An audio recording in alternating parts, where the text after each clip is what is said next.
At the beach, paper got a bit wet. When damp, paper gets quite upset. So you can see why paper lay out to dry on a rock where it's hot till sunset. This smart paper had something to teach to all papers who visit the beach. To sleep on a rock is nothing to mock, for it keeps danger out of reach. Afar papers sees some flocks, but are they doves, bees, or hawks? When scissors drew near, their sheer grew clear, and in fear paper flew off their rocks. Had papers stayed tight and steady, for the raid they might have been ready, but scissors like sharks would bite easy marks, afraid papers frayed to confetti. Now the papers that did not fret stayed on rocks, so safe and all set. When no papers to bite, scissors stay out of sight, then the blight paper soon could forget. But the boards that cut came back, a scissors pack-attack. On paper they lunch until feeling the crunch of rocks that hack and crack. This all happened again and again, I mean not just now and then, until to rein in the id, they drew a game grid in the sand, they needed no pen. Though largely a sham of civility, the grid game might rein in hostility. They still acted like fools, but they now had some rules. These three tools could feign some gentility. Scissors near more rocks than paper, suffer the rocks smashing caper. When paper's near more scissors than rocks, scissors rips their prey like hawks. If a rock's near more paper than shears, under paper the rock disappears. This queer rhyme is all just to say, if you're near more predators than prey, I fear it's time to call it a day.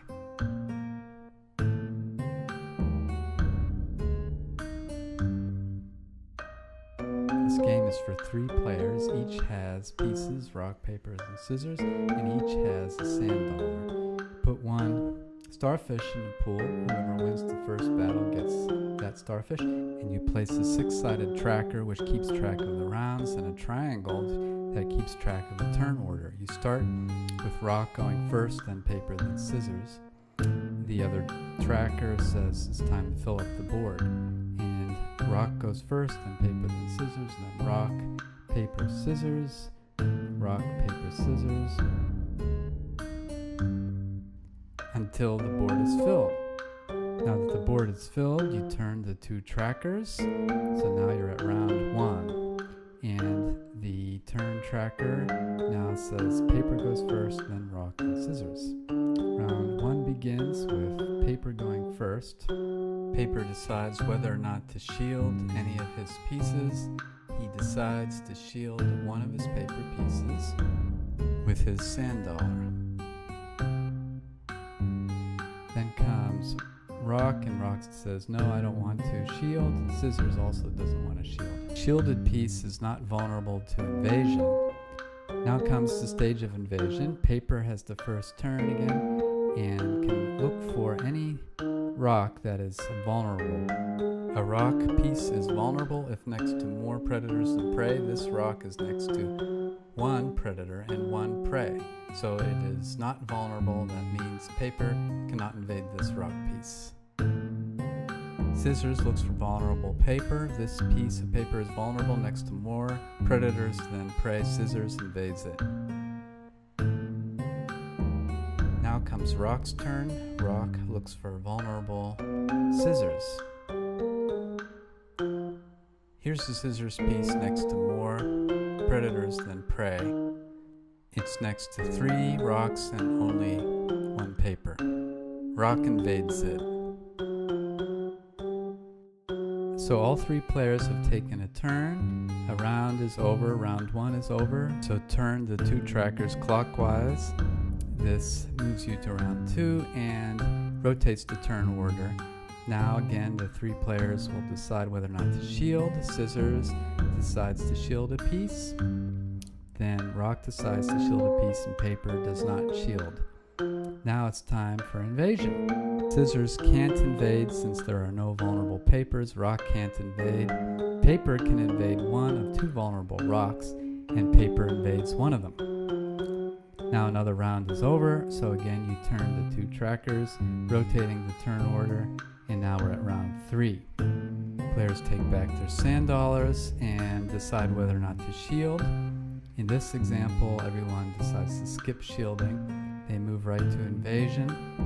Let's just watch this process unfold. People deciding whether or not to shield, then where to invade. At the end of a round, turning the tracker again. Moving to the next round, we're at round 4 now. Again, deciding to shield and then invading, taking turns. And then we move to round 5. Now round 5 is the final one in the battle. Once this is finished, then the battle is over. So whoever has the most pieces at the end of this round wins the starfish. And the starfish can be used like a sand dollar. Whoever wins the starfish, in this case Scissors, has the most pieces at the end of round 5. So wins the starfish, and in the next battle can use that to shield. So essentially, Scissors player has 2 shields. So now you turn the 2 trackers again. It's the end of round 5, but it's also the start of a new battle. So we're going to do some other things to prepare for the new battle. We're going to turn the turn order tracker triangle one more time to rotate the turn order so somebody new starts this time. All players take back their square pieces to start fresh. Now this time we're going to put 2 starfish on the board, so whoever wins this battle wins 2 starfish. The new turn order is paper, scissors, rock. Use that order to fill up the board. Now that the board is filled, you turn the 2 trackers clockwise. And now everybody chooses whether or not to shield one of their pieces. But now Scissors decides to shield, and she also has a starfish, so she can shield 2 pieces. And we show that she's already shielded 1 piece with a sand dollar. Now she can shield another piece with her starfish. Now Rock decides to shield a piece, and then Paper decides not to shield a piece this time. Rock and Scissors cannot invade this time. Paper can invade a vulnerable rock. So all 3 have taken a turn. A round is over. Everybody takes back their sand dollars. Now Scissors cannot take back the starfish. Once you use the starfish, it has to be discarded. It's a one-time use starfish. So she throws this out. And that part with the starfish is the only difference between Battle 1 and Battle 2, except that you also win 2 starfish. Let's skip ahead to the 5th round of the battle. Now whoever has the most pieces at the end of round 5 wins the battle. So you can see Rock has the most pieces, so Rock player wins the 2 starfish. Now set up for the 3rd and final battle of the war. At the beginning of every battle, remember you turn the turn rotator one more time, so that now a different player gets to start this final battle 3. That player is Scissors. So battle 3 uses the same rules as battle 2, except whoever wins this battle wins the whole war. When the 5th round is done, battle 3 is over, the war will be over too. Scissors in this example has the most pieces and so wins the war. The extensive rulebook explains some variations on this game, including a large population version that has smaller pieces and so more pieces fit on the board.